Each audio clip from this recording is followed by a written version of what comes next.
समझते हैं कि स्पुतनिक 1 के लॉन्च का वर्ल्ड टेक्नोलॉजिकल डेवलपमेंट और ग्लोबल पॉलिटिक्स पर क्या इम्पैक्ट हुआ।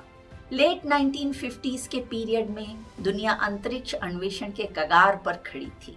दुनिया को अंतरिक्ष में पहुंचने के लिए साइंटिफिक और टेक्निकल पुश की जरूरत थी। साइंटिस्ट पेलोड को स्पेस में ले जाने के लिए बड़े से बड़े और पावरफुल रॉकेट्स विकसित करने की रेस में लगे हुए थे। ऐसे में टाइमिंग्स बहुत क्रूशियल थी।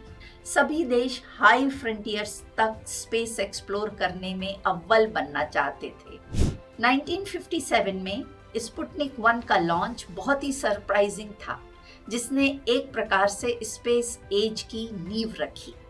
वैसे तो रॉकेट टेक्नोलॉजी का डेवलपमेंट इनिशियली 20th सेंचुरी में स्पेस एक्सप्लोरेशन के उद्देश्य से किया जा रहा था, लेकिन वर्ल्ड वॉर 2 के बाद इस फील्ड के बिगेस्ट प्लेयर्स यूनाइटेड स्टेट्स और रशिया एक दूसरे के मिलिट्रली और कल्चरली राइवल बन गए और स्पेस एक्सप्लोरेशन के लिए लक्षित रॉकेट टेक्नोलॉजी का development actually war time use की ओर डाइवर्ट हो गया।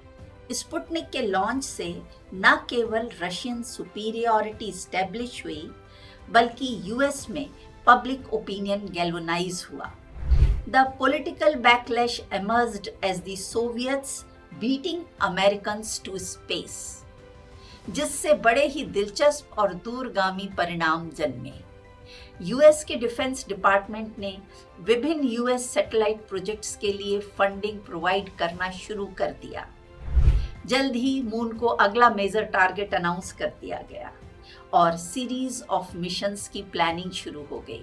आज मानव ने इतनी तरक्की कर ली है कि सैटेलाइट तो क्या, अंतरिक्ष के विभिन्न इंटरनेशनल स्पेस स्टेशंस में पिछले कुछ दशकों से अर्थ के लोअर ऑर्बिट्स में कंटिन्यूअस ह्यूमन प्रेजेंस बनी हुई है।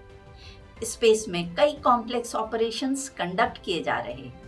लूनार सरफेस एक्सप्लोरेशन के लिए मून पर एस्ट्रोनॉट्स की लॉन्ग टर्म प्रेजेंस दर्ज हो रही है। ह्यूमैनिटी की नेक्स्ट जायंट लीप होगी ह्यूमन मिशन टू मार्स। हम भारतीयों के लिए यह गर्व की बात है कि Indian Space Research Organisation ISRO इस क्षेत्र में दुनिया के अग्रणी राष्ट्रों में से एक है।